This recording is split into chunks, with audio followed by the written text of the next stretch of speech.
So before we begin, I want to talk just briefly about our next event, which is next week, Wednesday the 20th, with Congressman Paul Ryan. If you haven't already signed up to attend that event, we hope you will do so. With the publication of the Congressman's new book this week, the unveiling of his new anti-poverty program, and his likely imminent chairmanship of the very powerful Ways and Means Committee, this really couldn't be a more timely event. We also see this program for the Council as the launch of a periodic series of bringing potential 2016 presidential contenders to our podium to share their views with you and to be, perhaps even more importantly, to be questioned by you. This morning's breakfast and the event with Congressman Ryan next week are rare in that they are summer meetings for the Council. Historically, we've not done very much in August, but the world's news seems even hotter than the weather these days. Here we are, 100 years on from the guns of August, and in many ways dealing, including in our discussion today, with the aftermath of the events of August 19th. So we really didn't think we could take much time off to relax from our programming, and we thank you for showing that you agree with us by being here with us today. I want to say thank you to the Middle East Forum for helping to promote this morning's event as a cooperating organization, and now turn to our substance. Even with multiple international crises flaring, much of the world's attention has been fixed for the last month or more on the latest round of fighting between Israel and Hamas in and around the Gaza Strip. I don't have to tell this audience how much controversy has been generated by these events. We hope to dig a little deeper this morning than the punditry of cable news or the vitriol of the blogosphere. Frankly, on both sides, and we are delighted to have as a guide to that this morning Consul General of Israel to the Mid-Atlantic region, Yaron, Sideman. He began his post on August 27th, 2012, so slightly early congratulations on your second anniversary, and is the highest-ranking diplomatic official representing Israel in this part of the United States. He served in his most recent position prior to that at the Ministry of Foreign Affairs as Director of Congressional Affairs in the North America Division. So you were responsible for the American Congress, God love you. No reason. Well, we're not sure anybody's responsible. So, Consul General Sideman has graciously agreed to present brief remarks, followed then by a conversation between him and me, and then obviously questions from you. So please join me in welcoming Consul General Sideman.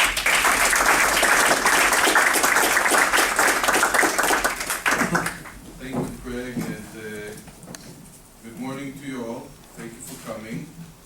It's an early morning. I didn't have time to prepare the lunchbox for my daughter, so I hope she goes to camp this morning even without lunchbox.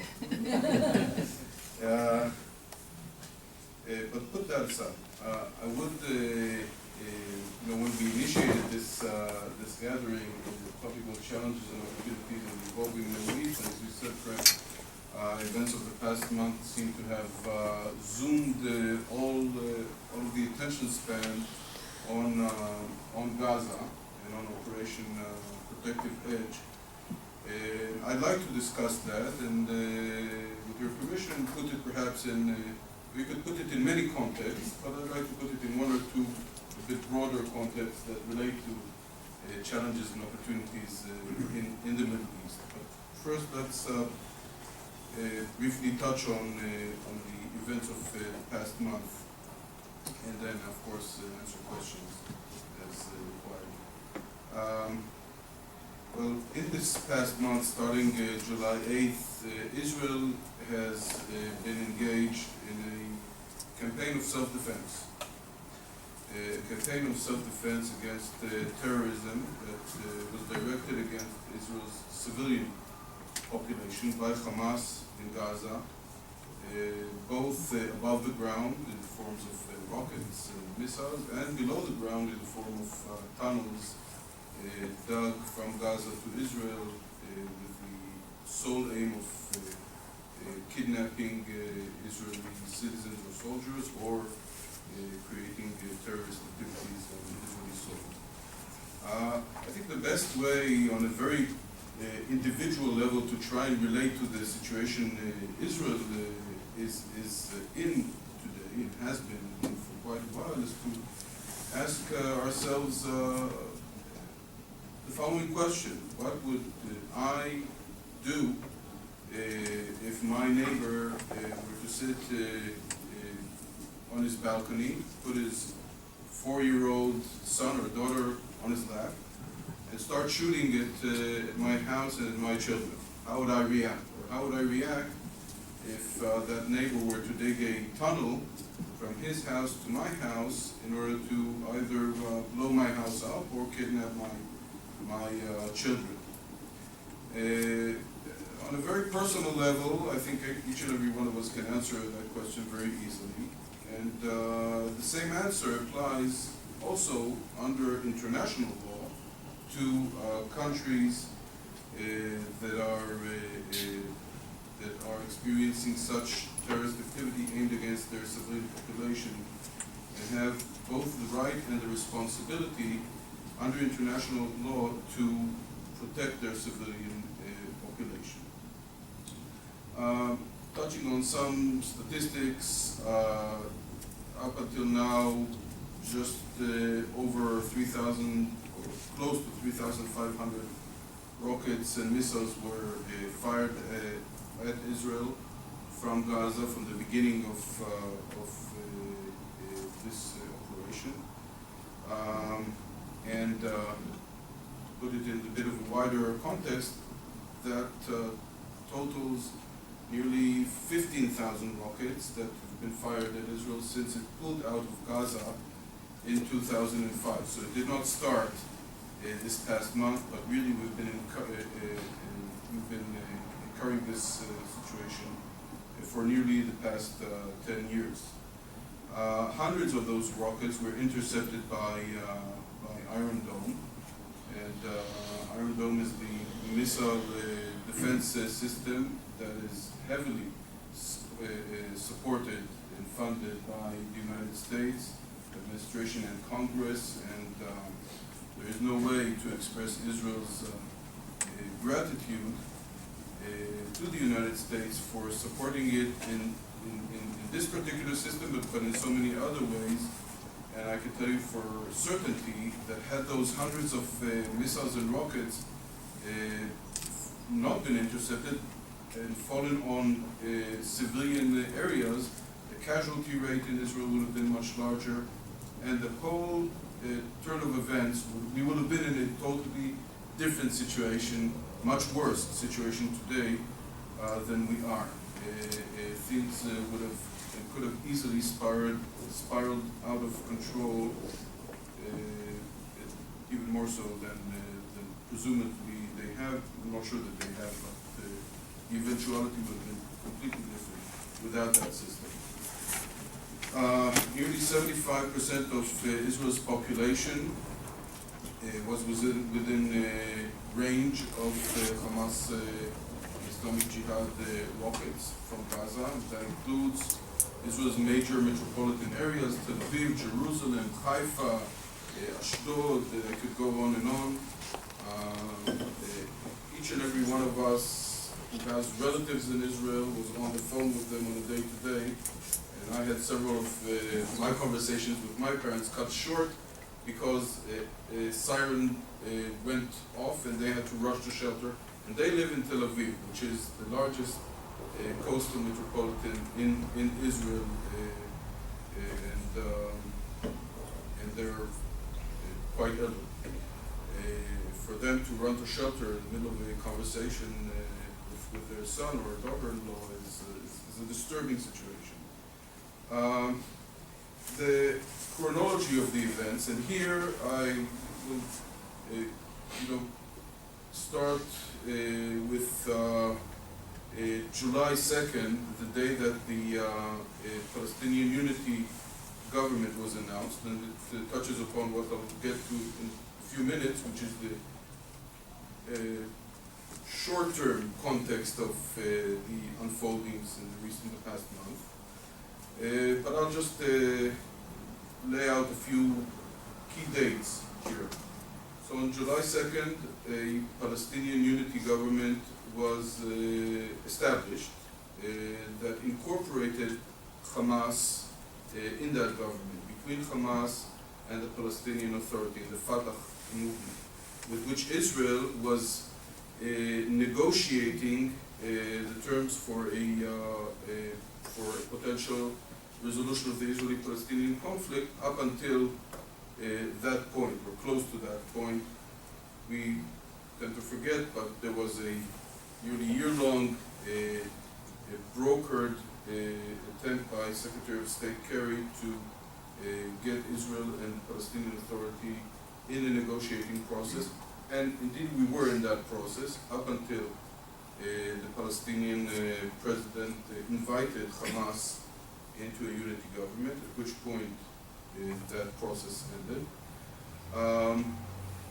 And that's the point where things started to escalate and deteriorate very quickly. So June 2nd, the Palestinian Unity government was announced.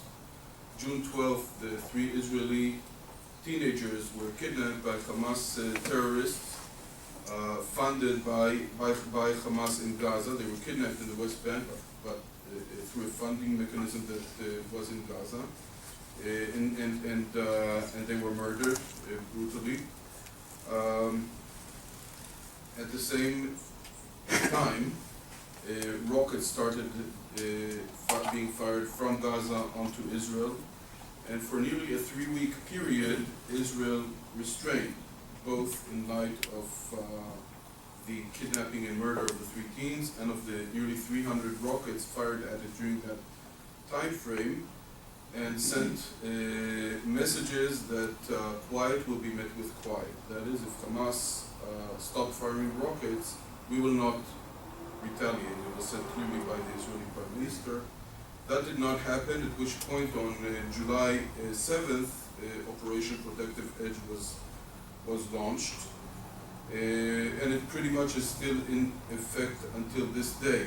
Between July 8th and today, there are several milestones. There was an Egyptian ceasefire that was announced on July 15th, accepted by Israel. It was endorsed by the Palestinian Authority, by the UN, by the United States, by many Arab countries, accepted by Israel, but rejected by Hamas.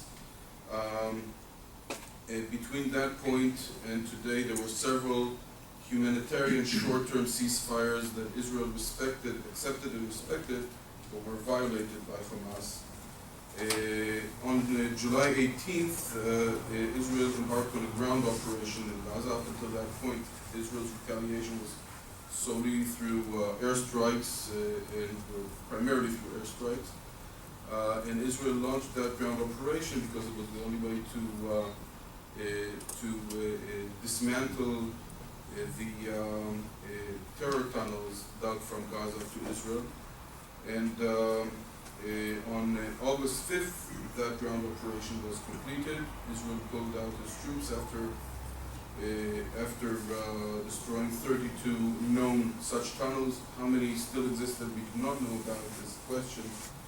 And these are, I would say, the main dates to be remembered. Right now, we're in the midst of an Egyptian brokered ceasefire that ends at midnight today, midnight Israeli time. And Israeli and Palestinians are engaged in indirect talks in Egypt. Indirect because we do not engage directly with a terrorist organization. And Hamas is considered to be a terrorist organization, not just by Israel's definition, but according to the State Department, the EU, Britain, Canada, in many other countries. But we are engaged in that discussion in Egypt towards looking for parameters that will define the end game of this current round. Israel's objectives from the outset, from the get-go, and they haven't changed, were and are to restore quiet, security for a prolonged period of time to its towns and villages and its civilian population. It's simple, it's clear, and I think it's as straightforward as it gets. That hasn't changed. In those talks in Cairo, the gaps, first of all, not much is coming out. There are many Palestinian declarations and statements.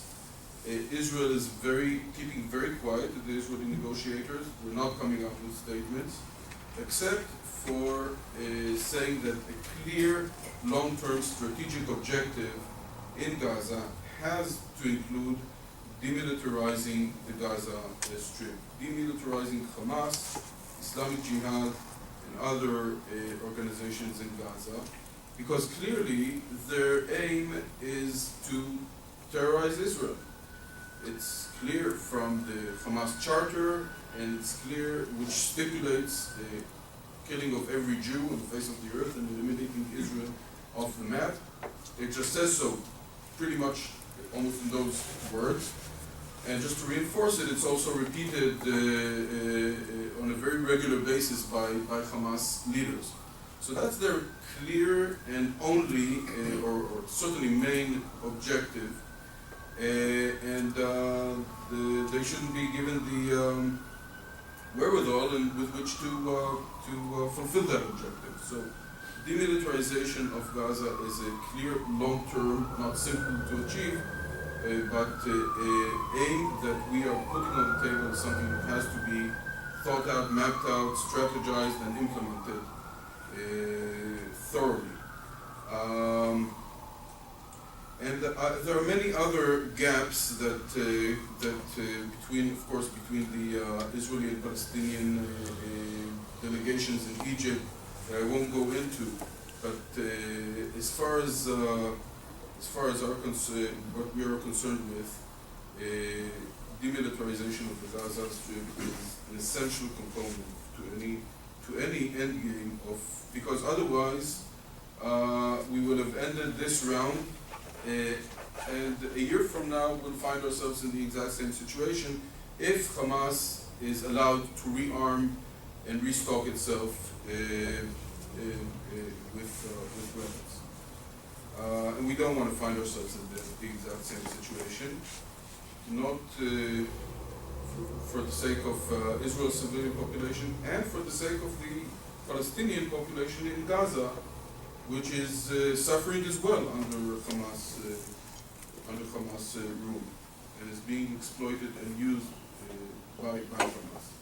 And incidentally, demilitarizing Gaza is also on par both with international law and with the Oslo Accords signed between Israel and the PLO in 1995, which stipulate that until a final agreement is arrived at between Israel and Palestinians, that Palestinian-controlled areas will have only policing capabilities and not militaries, not armies, and not weapons that armies are equipped with. So it's a demand that makes sense both on a humanitarian basis and also on a legal basis. Parallel to the military campaign and to the diplomatic efforts that are currently underway in Cairo, there's also a very fierce, somewhat less noticeable in the public eye, activism in the international organizations arena.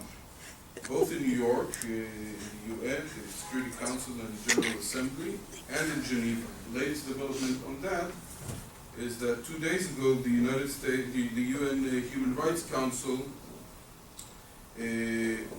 has announced a the head of the Commission of Inquiry into the events in Gaza that it has set out to put together. And that the head of that commission that was announced is a Canadian lawyer, I believe, named William Shabbos.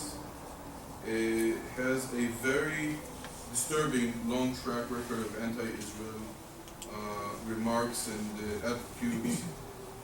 He's quoted more than once in saying that he would like nothing more than to see Netanyahu, Israel's prime minister, and Israel's president, then Shimon Peres, behind bars, prosecuted. And we have, I don't want to burden you with quotes coming from him throughout the years, but they indicate a clear anti-Israel bias on his part, which again it goes to show that the outcome of such an inquiry, should it take place, has been pretty much determined before it even started. And it also goes to show yet again how the international fora, and in particular the United Nations Human Rights Council, is being exploited blatantly by radical forces that constitute the world's most terrible human rights abusers. And I don't want to go into the whole process of nominating William Shabbos to this position, but it was a flawed one. With zero consultation. It was kind of done behind the scenes. They almost kind of pulled a fast one, as it were, without consultation with the United States representative and other known and important representatives in that organization, clearly in order to determine the results of that inquiry ahead of time, and to have it face Israel with a Goldstone 2 report, if you will. So that's the latest development in the international arena, but much more is going on, both in New York and in Geneva, and it's less in the public eye. But it's very much disturbing and something that we're dealing with hands-on. I'll just add that the whole conflagration with Hamas is typical of a different type of warfare that the world, not just Israel, but the United States as well, and others are experiencing, which is an asymmetrical type of warfare, not between two countries or two states, asymmetrical in the sense that it's a combat between a state and a non-state actor, and usually those non-state actors are radical terrorist organizations that have zero regard to international law, to international norms, and in the case of Hamas, zero regard to its own, to the betterment and the welfare of its own population. So it puts, in that case, the two sides in totally different, where it puts Israel, certainly in this situation, in quite a challenging place, because we do uphold all of those norms, both as it relates to our population, but also to the population in Gaza. And the examples are many of humanitarian aid that Israel provides Gaza and has provided, of a clear, very, I would say, strong attempt to avoid civilian casualties in Gaza. I don't think any military in the world has taken the precautions that the Israeli Defense Forces has taken in order to prevent civilian, as much as possible, civilian casualties of uninvolved ordinary people in Gaza. As fighting goes on, we provide the population in Gaza with water, with electricity, We have reconstructed the electricity wires that have been hit by Hamas rockets. We've constructed them under fire, under Hamas fire. Electricity that is provided to Gaza, and so on and so forth, and the examples are plenty. So we're dealing with an asymmetrical warfare of a state that upholds international norms and respect for human life, versus a terrorist organization that commits war crimes, plain and simple. On two tracks. It both aims its fire at the civilian population in Israel, and it hides behind, and it puts its own civilian population in jeopardy by hiding behind it and placing its air launchers in the midst of its own civilian population, in schools, next to mosques, in UN installations, and so on and so forth. I mentioned that I'll try and put everything I just talked about in a little bit of a broader context. I'll try and again, you can choose many contexts. I want to choose a short-term and a long-term, broader one. The short-term is, and I alluded to that, is that of the Israeli-Palestinian conflict, and eventually that conflict will have to be resolved diplomatically through negotiations. And those negotiations, again, were derailed at the invitation of a terrorist organization, Hamas, to the Palestinian government. And they were derailed because we cannot engage and talk, and it's true that you have to talk to your enemies and make peace with your enemies, but you can talk only to those enemies who want to talk to you and make peace to you, and Hamas clearly does not fall under that category.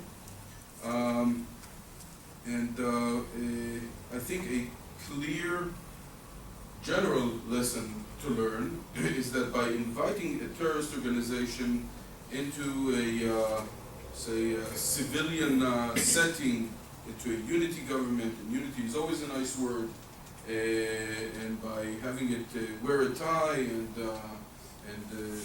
participate in talks, it doesn't, and by endorsing a terrorist organization in that manner, that endorsement does not tame or reform or change the nature of the terrorist organization. On the contrary, it only empowers it, and we've seen that happen 2 seconds after it entered the unity government. And again, the sequence of events: June 2nd, unity government announced. From that moment on, and Israel has warned that that's what will ensue. Hamas's activity in the West Bank, terrorist activity against Israeli targets and against Palestinian targets, by the way, grew much stronger.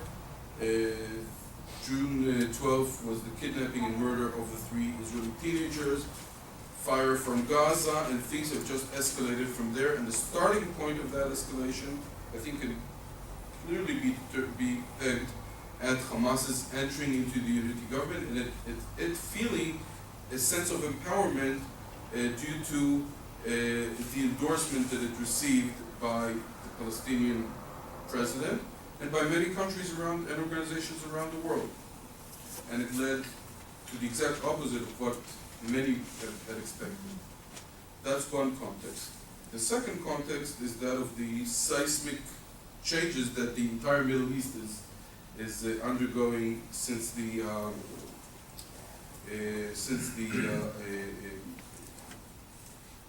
beginning of the Arab uprising nearly 4 years ago. The Arab uprising, or Arab Spring as it is termed, has pretty much changed the Middle East upside down, and it replaced old guard and old order with one that's still being shaped.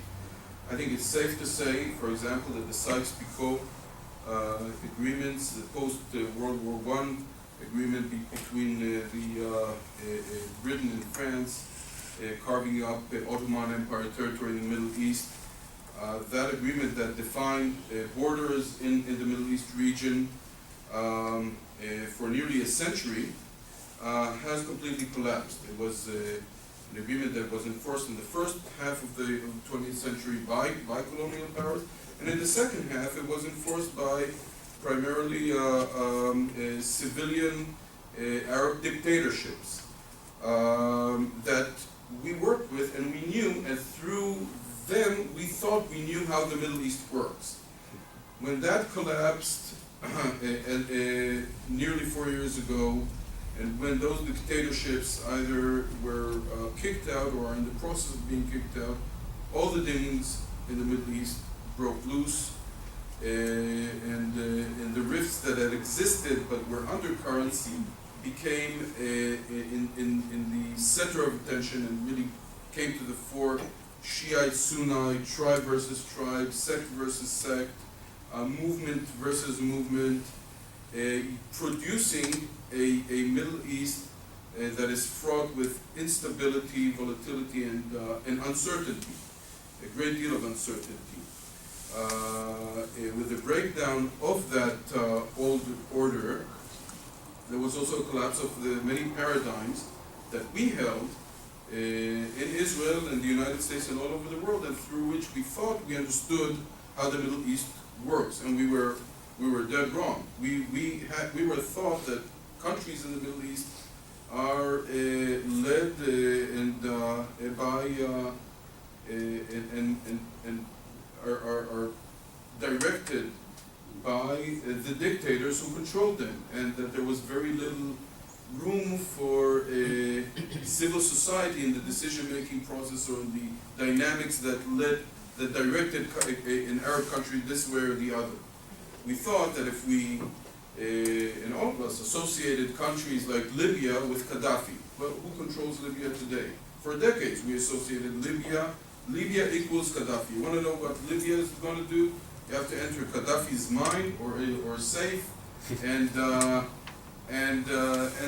if you do that, you know where Libya is headed. If you want to know where Egypt is headed, you have to enter Mubarak's mind, and you know, and figure out his train of thought, and you know exactly where Egypt is headed.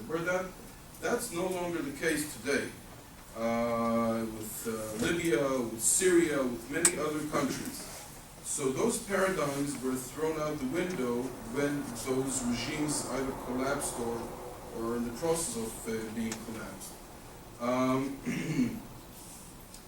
And in the context of what we've been witnessing in the past month in Gaza, so that process of replacing the old guard in many of those countries with a new guard that either hasn't yet taken shape or hasn't yet taken full control, that process creates a vacuum that could be very, very dangerous. And it's a vacuum into which a very radical Islam is finding its path and is taking control. So organizations like ISIS, like Al-Qaeda, like Hezbollah, like Hamas in that context, and beyond the Middle East, in Africa, like Boko Haram in Nigeria, they're exploiting those vacuums that currently that vacuum in the Middle East is very, very, very apparent. And they're raising their heads, they're amassing, they're gaining assets, territorial and military assets, as those of states, and they try to force their way of thinking through using those assets. Last sentence, and then we'll wind up. Israel is looking at that changing Middle East through the lens of both challenges and opportunities, and there are many opportunities, not only challenges, but the challenge prism, I think, puts two main, could be portrayed in two main baskets: Iran and everything else.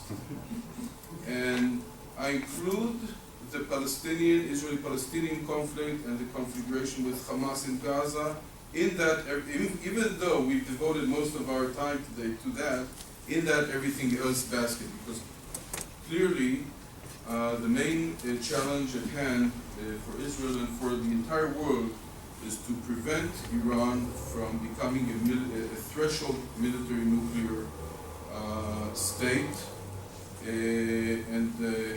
could elaborate that in the Q&A if you want. I'll just say very clearly what a good, because there are negotiations going on right now with the P5+1, a good solution would be that which was implemented in Syria.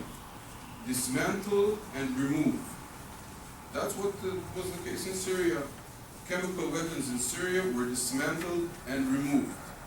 Iran doesn't want to dismantle and remove a formula. It wants a keep and inspect formula. That's no good on many counts. And we have to insist on a dismantle capabilities and remove existing assets that will that could allow Iran to reach that nuclear threshold state, because it would be the most terrible setback for the Middle East and for the entire world. So I'll perhaps end here. We have to. Is there no path that you can see that allows for that kind of political dialogue with Hamas? There is a path, and it was charted by the UN in the form of the three conditions that the international community put forth to Hamas in order for it to legitimize itself as a partner for peace talks with Israel. That is, accept all previous agreements signed between the Palestinians and Israel, accept Israel as a legitimate entity, and relinquish terrorism as a prime means of communication. So these were the quartet conditions. Three conditions set that Israel didn't make up. It was the international community, the United Nations, the EU, the United States, Russia, put forth to Hamas not too long ago, a few years back, in order for it to be considered a legitimate interloper. And Israel waits for those conditions to be met by Hamas. And when they are, it's going to be a different organization, a different Hamas, and I think legitimate to engage with. So some would argue that the unity government, the creation of the unity government, presented an opportunity for Israel because they would argue Hamas joined the unity government out of weakness, essentially economic and political weakness domestically in Gaza, largely caused by the Egyptians and the way in which the Egyptian government has changed its outlook toward them. Obviously, Israel didn't see it that way, and I wonder how you respond to that argument that this should have been viewed as a potentially positive step, the creation of the unity government, and therefore furthering the negotiating process as opposed to ending it. Well, the question is less how weak or strong Hamas is. The question is what Hamas's intentions are, because it will strive to fulfill those intentions with whatever strength and assets it has. And so the question is Hamas's intentions and orientation, not its strength. I would agree that Hamas is not at its strongest point right now, and it hasn't been for quite a while for many reasons we could discuss. But that doesn't change the fact that its basic goal is to wipe Israel off the map.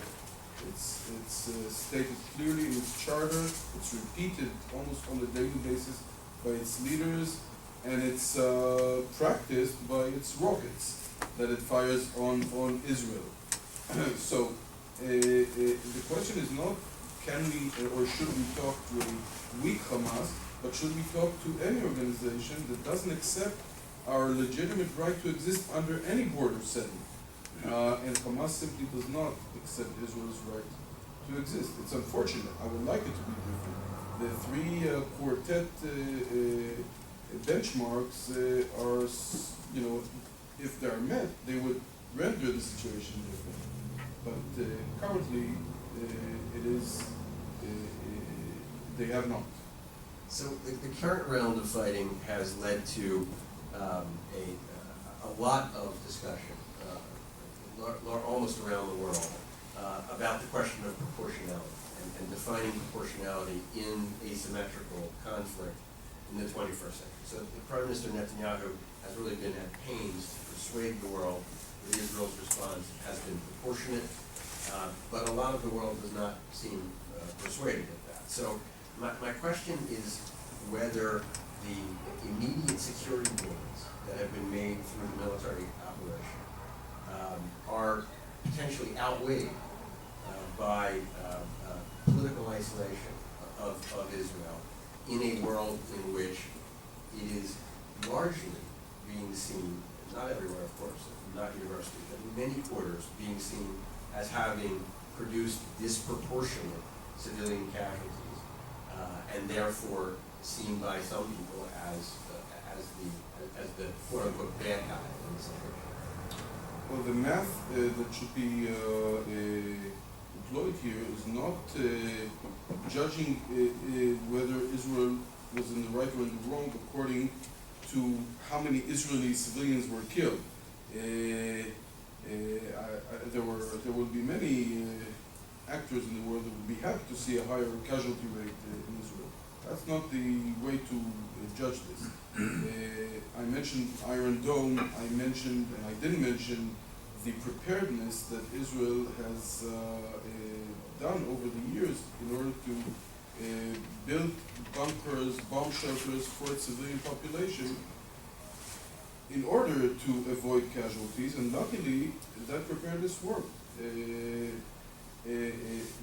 In terms of proportionality, I don't think you would find any military in the world that would take the measures that the Israeli military has in order to minimize, to the greatest degree possible, civilian casualties in Gaza.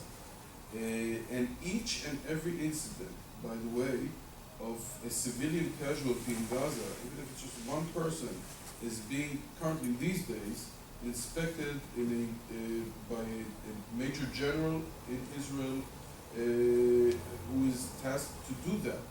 It would be the easiest thing for us to come out with statements on this incident and that incident. This is a process because it's being acted responsibly, and we do also know how to take responsibility for wrongs. It's a process that's taking place these days, but no military in the world, I can guarantee you, took the measures that the Israeli military did in order to minimize civilian casualties in Gaza. If there are a disproportionate number of civilian casualties, it's not because of measures of the Israeli military, but because of the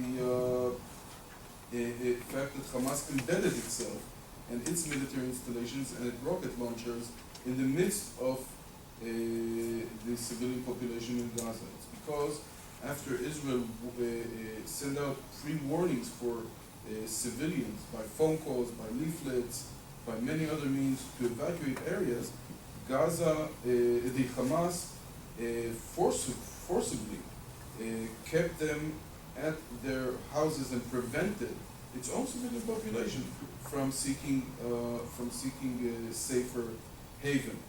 And that is why you see casualties in Gaza, because of the way Hamas treats its civilian population and hides behind it as a human shield, not because of Israel's actions. So there may be a slightly larger version of the argument that I made in the last question that has been made by British Labour Party leader Ed Miliband. So I want to read you just something that he wrote. He says, Hamas is a terrible and disgusting organization, but Israel's present military action will increase future threats to its security rather than countering them. And he goes on to say, Israel wants security, but its government's present actions instead risk simply growing a new generation bent on revenge. How do you respond? Well, I would ask what would Great Britain do if, I also know the answer because it did it exactly that some decades ago, if rockets and missiles were to fall indiscriminately on its civilian population in London. Put that scenario in front of Miliband and see then how his reaction will be. I guarantee you it will be somewhat different. Again, Israel acted as any sensible individual would act in such a situation, as any sensible and responsible country would act in a situation where its civilian population is being terrorized and where war crimes are being carried out against its civilian population. And it acted in an act of self-defense. Every civilian casualty in Israel and in Gaza is a tragedy, but the responsibility for that tragedy falls squarely on the shoulders of Hamas that launched rockets on Israel, that hid behind its own civilians, and that did not heed to calls of both Israel, the Palestinian Authority, the Arab League, the international community, and the UN to enter into ceasefire after ceasefire in order to de-escalate the situation and stop it. On the contrary, it continued in the face of those offers to fire rockets at Israel. Last question here, and then we'll open to the floor. This question about national psychology, Israeli national psychology, and the way in which that relates to government policies. There are some who argue, even some in the American Jewish community, that Israel's national psychology is, in a sense, stuck in a past in which there was Jewish weakness. And they go on to argue that the realities of Israel's success as a state have changed all that.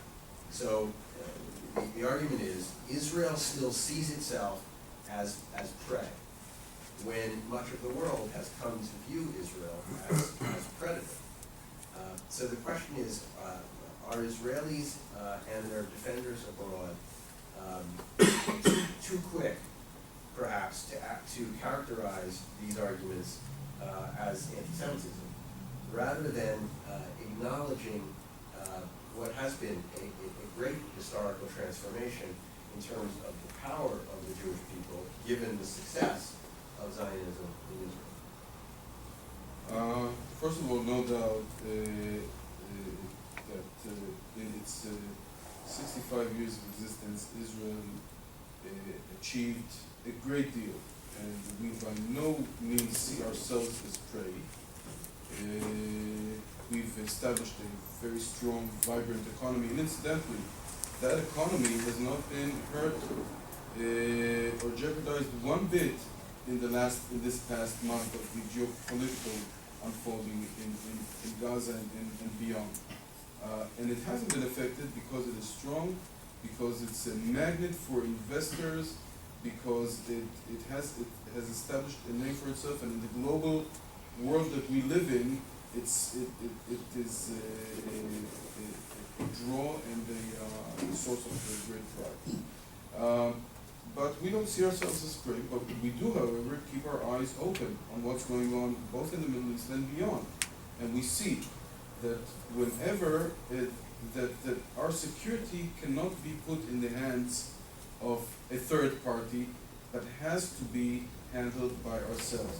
We see what happens when you pull your forces out of a particular area, be it Lebanon, where we pulled out in 2000, got rockets from Hezbollah. Gaza, where we pulled out in 2005, 15,000 rockets landed on Israel since. but beyond. Look at what's happening in Iraq from the pullout from the day of the pullout of U.S. forces. See how ISIS is taking over, and how Iraq is being fractured. One cannot put the keys to one's security in the hands of the UN or the Palestinian Authority or any other organization. And I think that's a very key understanding that we have, and we hope others have as well. We have to cater to our own security needs, be it in the West Bank and elsewhere. So looking into the future, into the possible settlement of the Israeli-Palestinian conflict, that is a major understanding that Israel will have to be responsible for its own security measures. Also, when it comes to the Jordan River, the West Bank, and it's not something that we can just hand over. We've tried that, and it failed. And we don't live in a very hospitable neighborhood. What can I tell you? But that's exactly why, and I'll end with that sentence, I think Israel is arguably the strongest democracy on the face of this earth, because you measure the strength of a democracy against the challenges that it faces. And it doesn't get much more challenging than it does in the neighborhood that we live in. Thank you. Appreciate that dialogue. Let's have time for a few questions from the audience, please. You've spoken a great deal about Hamas and the extremist position that preclude peace because they don't accept the legitimacy of Israel and they want to extend the Islamic State all the way to the Mediterranean, I suppose. If an opening arose where they moderated their positions, are there comparable extremists on the Israeli side who might be able to scuttle an agreement, even though they're a minority, within Israel, who would be unwilling to give up occupied territory because of their own nationalist goals or because of the biblical religious association with that land? So my question is basically, is the Israeli political process hostage to a large vocal minority who also have the capacity to scuttle a possible agreement? Well, can I just make sure, was the question heard in the back? Okay, great. The answer is no, and the practical examples are that we did pull out of Gaza in the midst of a lot of discontent from many segments of the Israeli population. We pulled out, and I think it's I don't think any country in the world voluntarily removed so many of its civilian population from that lived there, and so we relocated it in order to hand that land over to the Palestinian Authority, and it was later taken over violently by Gaza. We pulled out of the Sinai when we had a peace agreement with Egypt.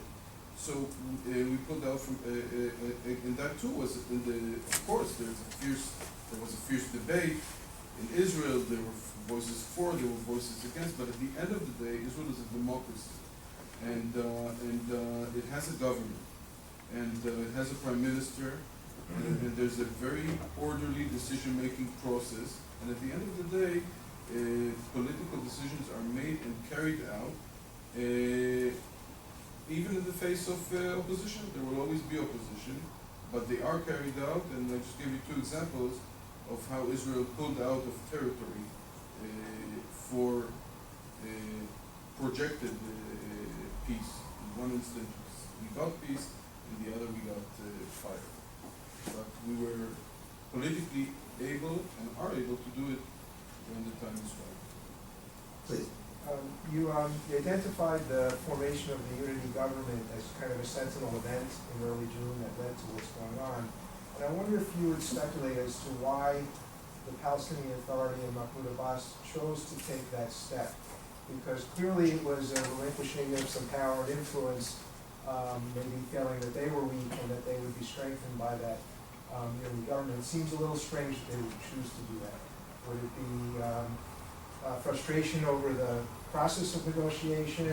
Some people have talked about ongoing building of settlements that led people to criticize Abbas and his ability to move the process forward. So why do you think he took that step? I think it's a combination of things. I can't speak for the Palestinian leader, but I think it's a combination of things. Partly it was growing criticism from within his own populace about the peace process, about the negotiations. Partly, yes, I think, and you mentioned correctly, weakened Hamas. He possibly thought that entering into a unity government with a weak Hamas would enable him to, at the end of the day, control the tone of that government. There was certainly a call from within the Palestinian population to continue that unity between Fatah and Hamas, and last but not least, as a pressure point on Israel. He perhaps thought that by taking that step, it would apply, and by that step being endorsed by the international community, and it was, by the way, that would apply more pressure on Israel, and for it to give more in the negotiating process.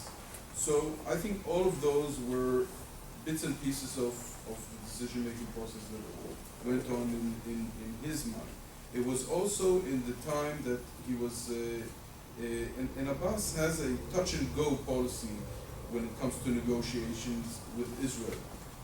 If the Palestinian leader had it his way, he would resolve the Israeli-Palestinian conflict through the international community, not through negotiations, because that way he doesn't have to give anything, he doesn't have to compromise. And I think in his thinking, the unity government endorsed by the international community would have given him more leverage through international, to apply pressure on Israel through international forum and gain more rather than in direct negotiations. All of these are speculations of my own. I have no idea if they went through his mind or not, but I would imagine that some of them at least did. Time for one more over here. Okay, please. How willing and capable are Egypt, Saudi Arabia, other Arab governments in helping facilitate a positive direction in negotiations between Palestinian Authority and Israel? Well, first of all, Egypt, I think, is very capable. Egypt is the largest force in the immediate region and in the Arab world at large. It also has a huge leverage on Hamas because the Rafah crossing is the main exit and entry point of Gaza to the outside world. And it goes through Egypt. It's on the border between Gaza and Egypt. Egypt was in the midst of brokering at certain junctures and facilitating the unity, the discourse between Fatah and Hamas that led, unfortunately, to the unity government and the unfoldings thereafter. Egypt today also has many common interests, so it has leverage, it has common interests with all parties, it has common interests with Israel as well. Because of the rise of radical Islam that I kind of alluded to earlier, is a threat to Egypt as well. The Sinai Peninsula, which is part of Egypt, is currently a no man's land that threatens, that is home to thousands of Islamic militants that threaten Egypt first and foremost. Hamas in Gaza, which was created in 1987, is an offshoot of the Muslim Brotherhood, which is in Egypt, which is currently banned in Egypt and put behind bars. So, fighting terrorism in the Sinai that could be directed both against Egypt and against Israel curbing Hamas and placing severe limitations on Hamas. And these are common interests between Israel and Egypt, and I dare say they would pretty much fit the bill also for Palestinian President Mahmoud Abbas. So I think Egypt has a very important role to play, and it has the clout and the leverage to play that role. I want to thank the Consul General. I want to thank all of you for being here. We're adjourned.